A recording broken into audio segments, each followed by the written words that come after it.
Hey everybody, today I'm going to do an oddball break of this wax box of Topps baseball coins from 1989.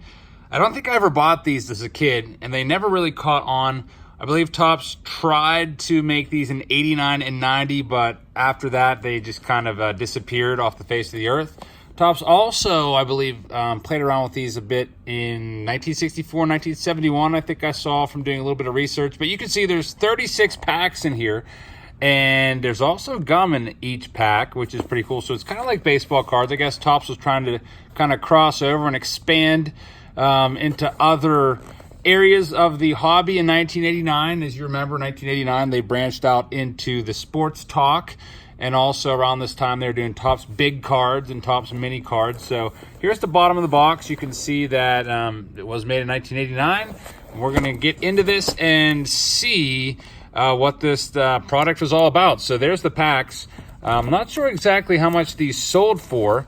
There's no price on there. I would guess, I don't know, anywhere between 25 to 50 cents per pack. And there's 3 metal coins per pack, along with 1 stick of bubble gum.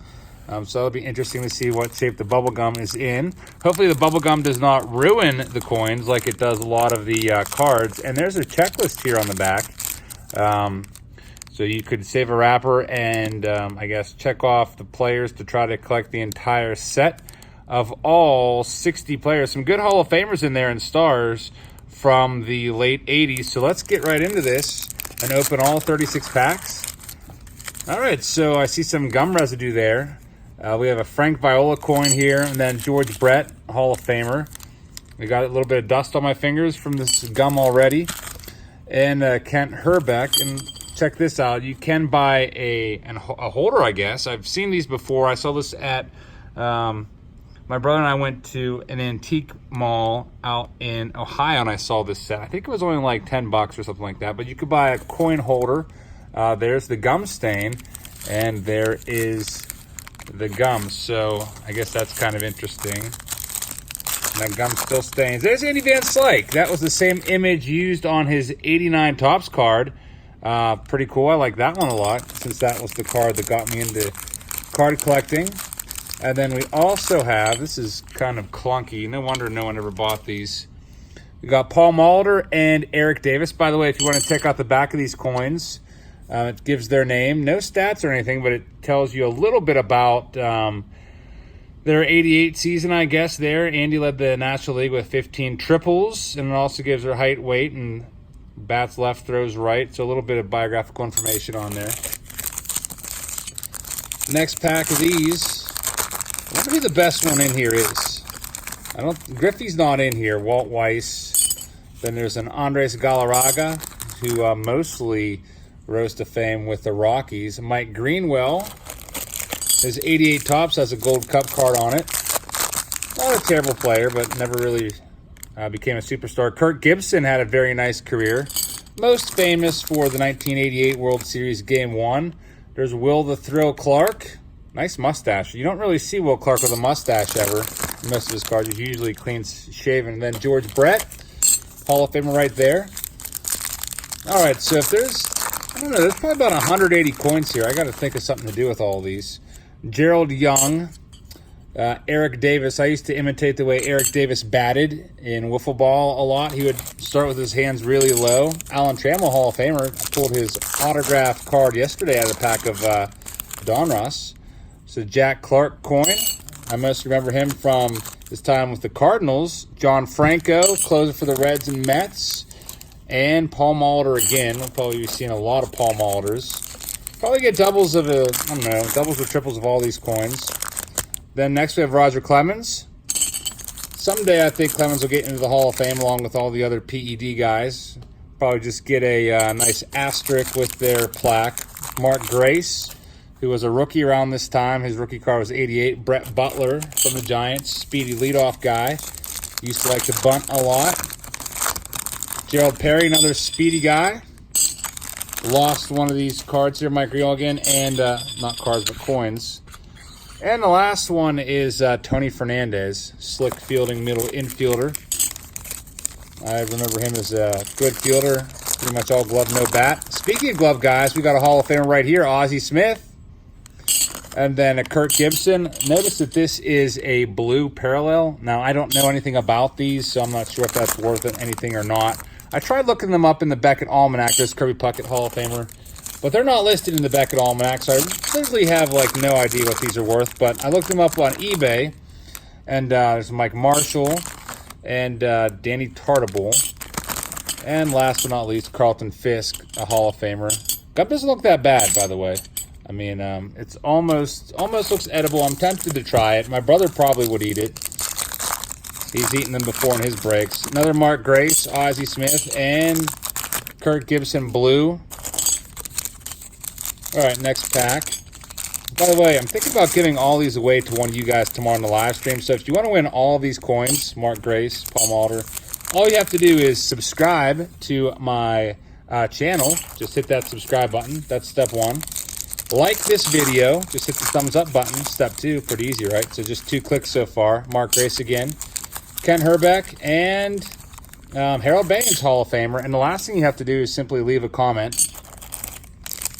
And then I'll pick a random commenter in my live stream tomorrow. I'm going to be breaking Topps Heritage 2019, Pedro Guerrero, Gerald Young. I'm also doing this week 2019 Donruss, another Tony Fernandez.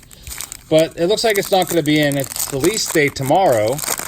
And my box is coming from a card store a few states away. So it's not going to be here tomorrow. So I'll probably do it on Friday or Saturday. Keep you guys all updated on eBay by sending you emails like I always do. All right, our next pack. So yeah, all you have to do is leave a comment, like, and subscribe. And then in the live stream tomorrow, I'll pick one of you guys to win all these coins and just ship it off to you. And you could probably put together a couple sets. There's a Walt Weiss, Alan Trammell, and Mike Greenwell. I can see why people never really collected these, because I don't really know how you would even store these. Like with baseball cards, it was always easy to put them in a binder or put them in an 800 count box, or even if you were a kid and collecting cards, you could always just throw them in a shoe box and they would be fine. But with these, I don't know. Like, it's kind of hard to keep them straight. There's Robin Yount. And Don Mattingly, who his coin got destroyed somehow. Don't know what happened there in the, I guess, minting process. Something went wrong. There's Kirk Gibson again. It looks like Kirk Gibson's always blue. There's Paul Malter and my favorite coin, Andy Van Slyke. Another Andy Van Slyke. So that's 3 of the Van Slikes. Another Jack Clark. Pretty sure that we might have seen everyone so far. There's Andre Dawson. Andre Dawson had a really nice 1987 season in which he hit 49 home runs. Roger Clemens again. Pedro Guerrero, his rookie card's 1981 Topps. Saw a couple of that the other day in that collection that I bought. Rock Raines, a.k.a. Tim Raines. There's a Wade Boggs. The stars in the background, and then these coins are just falling all over the place. This is the first time we've seen this one. I haven't seen Cal Ripken Jr. yet, but we see a Pete Stanisek. Don't know how he got picked over the one of the greatest shortstops of all time, Cal Ripken Jr. I guess the Orioles in 1988 were one of the worst teams around. They started the season 0-21, so I guess they were having trouble finding a representative for the Orioles. Tony Fernandez. Pirates only got 1 rep, looks like. Andy Van Slyke. No Barry Bonds in this set. Kind of stinks. Got Tony Gwynn right here, Hall of Famer. Mike Marshall again. He had a really good 1988 season. And Ruben Sierra, whose rookie card is 1987. Topps. That card used to be worth a couple bucks. Now you can probably get it for 10 cents at a card store. Gerald Perry, Mark Grace, and Glenn Davis. And the stick of gum. Yeah, it looks good, but then you see this, and you're like, you know what? I'm good. I'm not going to eat that. I always used to eat the gum when I was a kid. It would always lose its flavor after, I don't know, 30 seconds or so.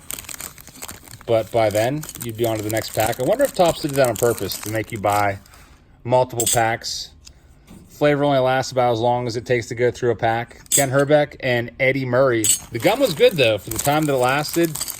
The gum in these packs, I used to really enjoy it a lot for the 30 seconds that it lasted. Tim Raines again with the Expos. I wonder if the Expos are going to get another team, another shot. MLB is going to be expanding within the next couple years, likely. Greg Swindell. That's the first one I've seen of him. And Gerald Perry again, former hitting coach for the Pirates. We've only got about 6 or 7 of these packs left. Pedro Guerrero, Tony Fernandez, and another Gerald Perry. Just trying to decide what to do today. It was between this box or a boom box, the March high-end boom box. But since I just did the February boom box just 2 weeks ago, I figured I would put off the March one for at least another few days. Pedro Guerrero. I think tomorrow I'll be bringing you all a preview of 2019 Donruss. I'm going to try to stop off at a baseball card store and pick up a hobby box of that. Show you guys what to expect in there. Johnny Ray, former Pirate. Greg Swindell again, and Dave Winfield. I think that's the first Dave Winfield we've seen. And then we got another George Brett. That's the third one. Ozzie Smith. I see there. Tempted to buy the 1979 Topps complete set at a indoor flea market for $110. Danny Tartabull, but I passed on it. I also almost bid on a box of 1979 Topps last night. There's about 2 hours left on it, and the price had got to over $1,400. And, I mean, at that price, I kind of just stopped watching it. Darryl Strawberry, Benito Santiago, and Pete Stanisek again. I like to do older boxes for Throwback Thursday, so I was hoping to get that 79 box, but, I mean, at that price, it would have been a little too much. Even though PSA 10s of cards from 79, if you get a PSA 10, they can sell for a couple $100s, even if it's a common player. At least that's what I saw on eBay sold listings. This week, we're doing 92 Bowman, a BBCE, Baseball Card Exchange Authenticated box. There's a Mike Marshall. And Greg Swindell again. And Mark McGwire. I think that's the first McGwire we've seen. Mark McGwire. 2 packs left to go. And then I will toss all of these coins back in the box and send them somebody's way. Mike Greenwell. We've got too much stuff piling up here. So I definitely just need to move these. Benito Santiago and Gerald Perry. And our last pack, Kirk Gibson again. That's like the 4th one we've seen of Kirk. Play with the Pirates for a very short amount of time. Tim Raines and Mark McGwire again. So those are all your coins. Like I said, I don't know how you would store these. Maybe if you collected these when you were a kid, you could let me know what you did to keep them. I mean, I guess you could like stack them up, but I feel like they would easily fall over. It'd just kind of be a pain. You almost had to buy that binder to keep them organized. You pretty much had to buy this, send Topps your money and your 5 wrappers, and get that to keep them in, because I don't know, this is kind of like an organizational disaster, at least for me. So I'm going to put all these back in the box. Again, if you want these, all you have to do is subscribe. Make sure you're subscribed. All you have to do is click that button. Some of you probably just come to the videos all the time because they pop up when you're recommended. You might not even realize that you're not subscribed yet. So click that button, like the video, and leave a comment. And like I said tomorrow in the live stream, I'll just use a website to pick a random commenter, and then I'll send you all these coins, and you can do with them whatever you want. You can put together a couple sets. You can, I don't know, give them away. You can, I really don't know what else you would do with these. You can maybe, I don't know, what do you even do with coins? You can try to spin them. They don't even really spin that well. So I really have no idea what you want to do with them. But if you collect stuff, it might be something cool for you collectors out there. So thank you very much for watching this video, everybody. I hope you enjoyed this oddball box. Like I said, tomorrow I'll have 2019 Donruss, a hobby box preview for you. Also, a case break of 2019 Topps Heritage. And then on Thursday, we have Throwback Thursday, 1992 Bowman, a baseball card exchange sealed box. And then Fridays, Fan Mail Friday. Thank you so much for watching, everybody. I hope you have a great rest of your week, and I'll see you all tomorrow.